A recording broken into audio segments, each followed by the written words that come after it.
tonight, Purim, for everybody in the world except for Yerushalayim. Purim is today. Mm-hmm. For us, it's tonight and tomorrow. In the Megillah, we have in the beginning the whole story of Achashverosh. Gemara says, Machlokes, where are you supposed to start reading the Megillah from? No question about it. But we paskin that we have to start from the beginning. And some of the parts that are written there are questionable. What is it trying to teach us? The Ramah, the famous Ramah, the one who writes the Shulchan Aruch, right? So he has a Sefer in Megillah Esther called Mechir Yayin. And it's very interesting. In his introduction, he says, why did he write it?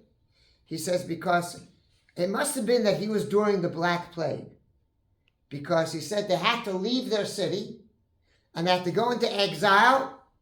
And they came to a place, he mentions the name of the city. He says it was a terrible place. There was hardly any water. There wasn't anything there.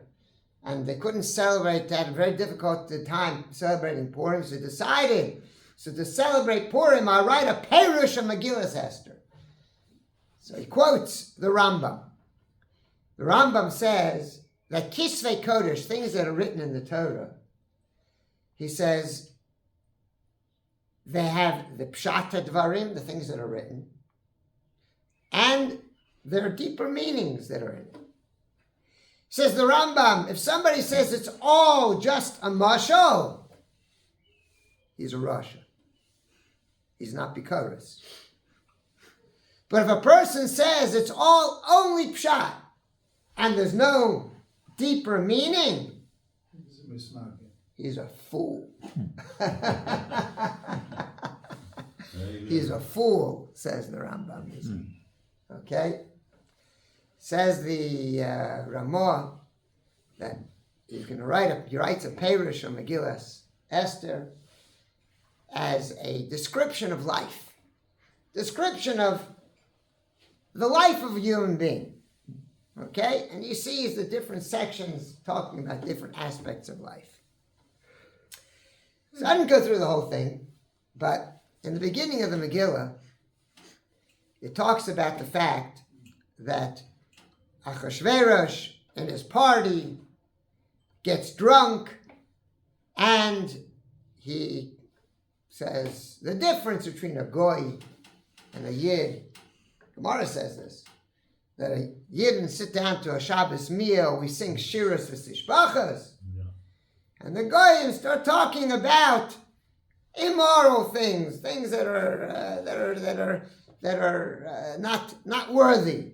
Right? Who's beautiful, which women are beautiful, which women are this, which women are that.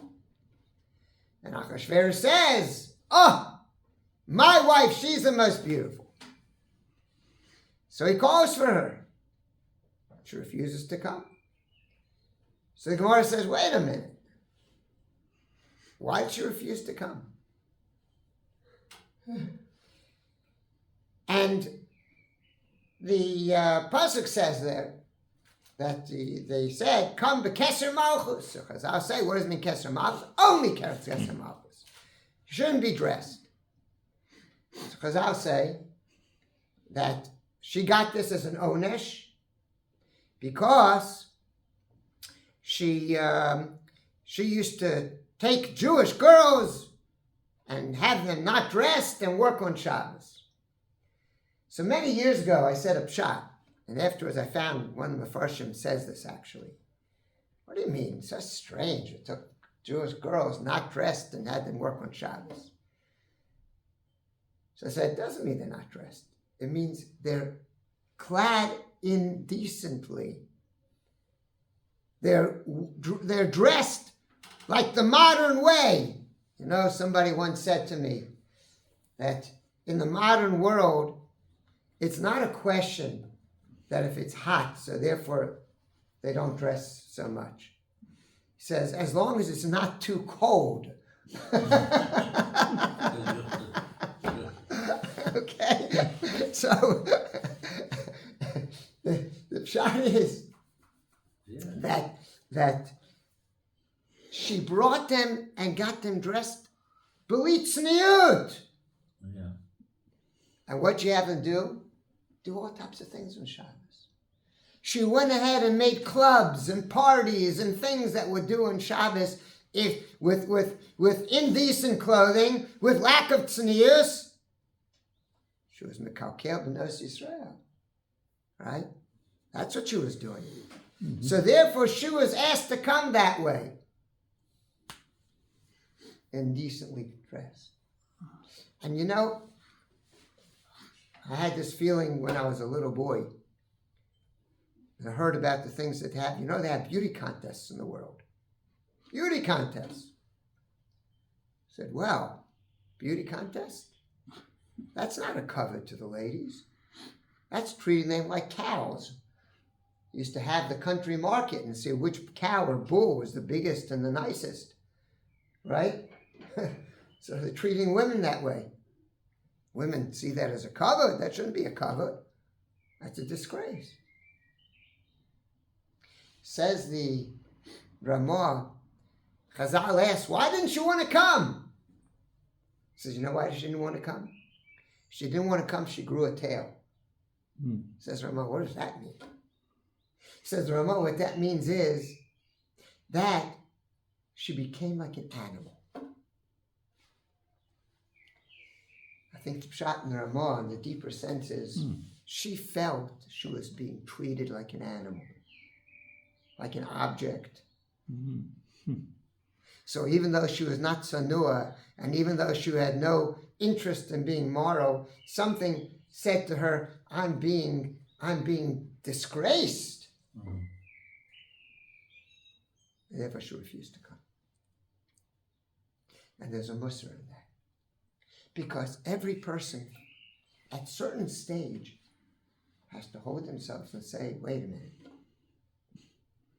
Am I behaving in a way that is worthy of me as a human being?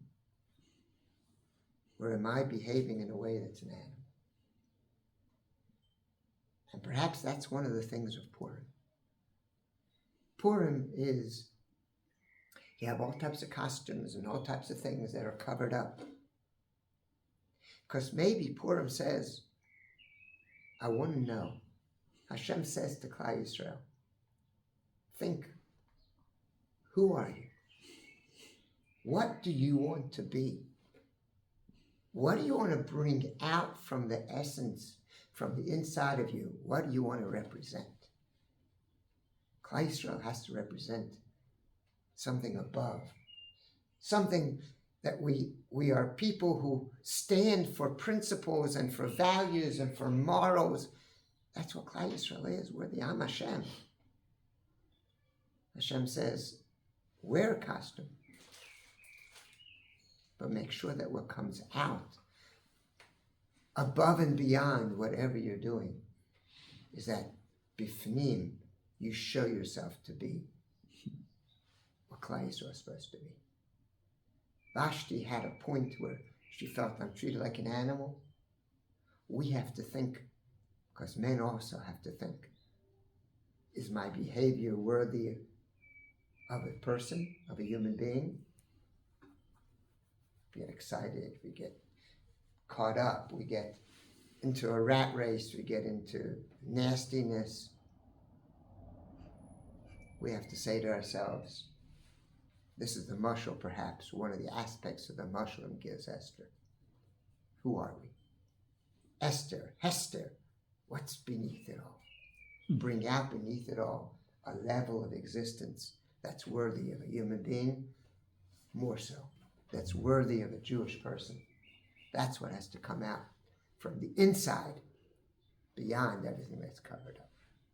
We should be zocheh that Purim should bring out our pnimius as the Am Hashem, our pnimius as those people who represent what Hashem wants to represent in this world, and then HaKadosh Baruch Hu should see and bring us a Gula Shlei. Amen.